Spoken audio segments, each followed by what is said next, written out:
Today I'd like to talk to you about Hurricane Katrina. It's become one of the most widely known, most famous natural disasters in not only American history but the world history. There's been, numerous books made about it.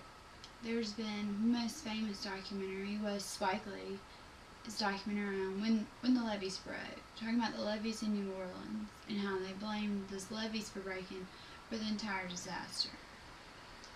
There was many causes pertaining to hurricane. We have natural disasters, and the levees are made to withstand certain storms, but that over time the levees wear down, along with the superdomes, which are made for protection, and they eventually were torn down too.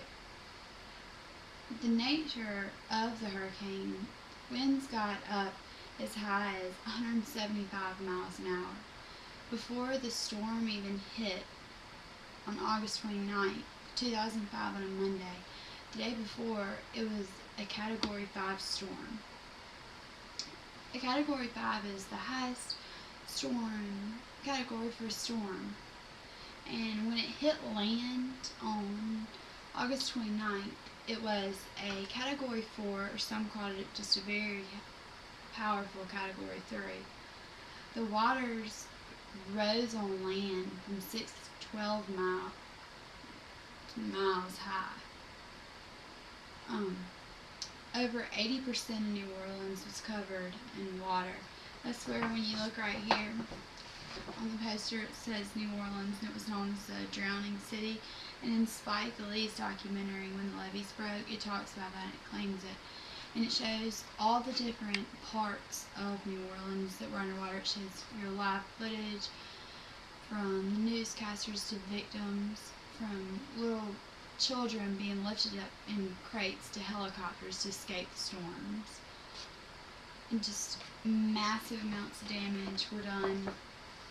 On August 28th, the mayor of New Orleans, Mayor Nugent, had pronounced that New Orleans was in a state of emergency and mandatory evacuation.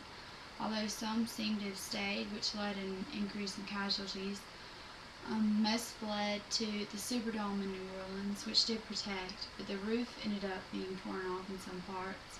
And then a lot fled out of state to the places like the Houston Superdome. And also, once the storm hit, there was over 15 million Americans affected by the storm.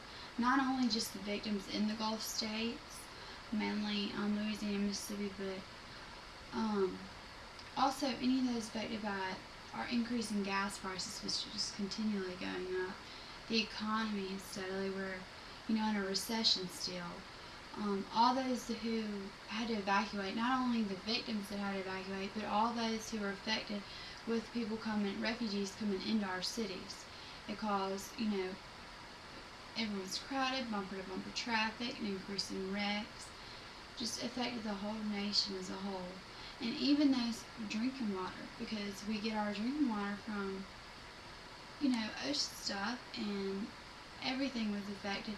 You'd go to the grocery store to buy some water, and racks were empty in stores.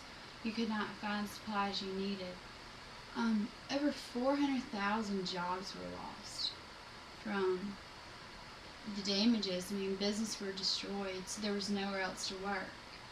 There was 3 million people without electricity, out for weeks. I can remember being, having the doors open in the house because there was no electricity. You had no air, you had no nothing. You had to lay out with a breeze.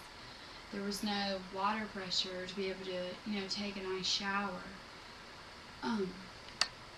There were an estimated 275,000 homes destroyed, and that is 10,000 times more homes destroyed than any other natural disaster in U.S. history.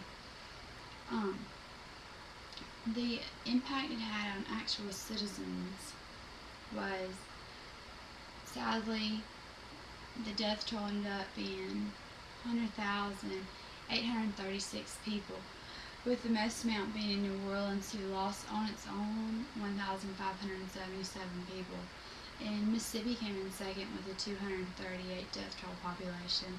This mainly affected areas of New Orleans and then the Mississippi Gulf Coast of Biloxi. There are 705 people still claimed to be missing, and 138 of those are just in Louisiana.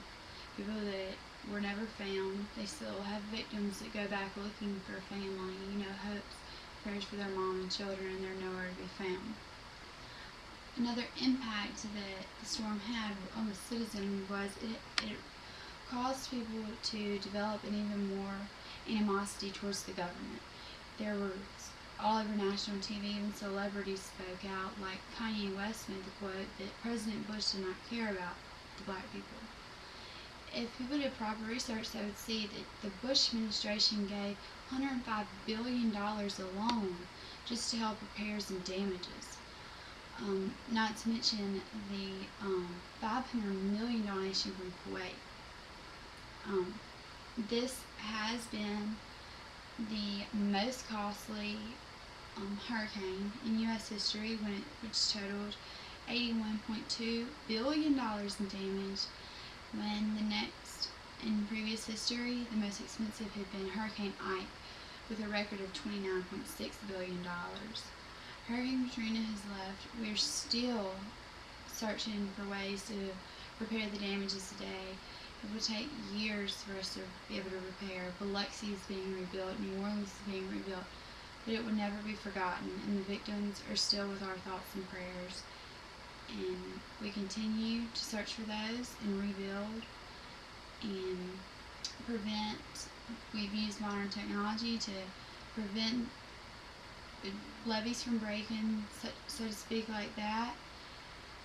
And we just prepare and for hurricanes and hope things like Hurricane Katrina do not occur again. If they are, we will be very well prepared and hope to decrease the casualties by a large amount. Thank you.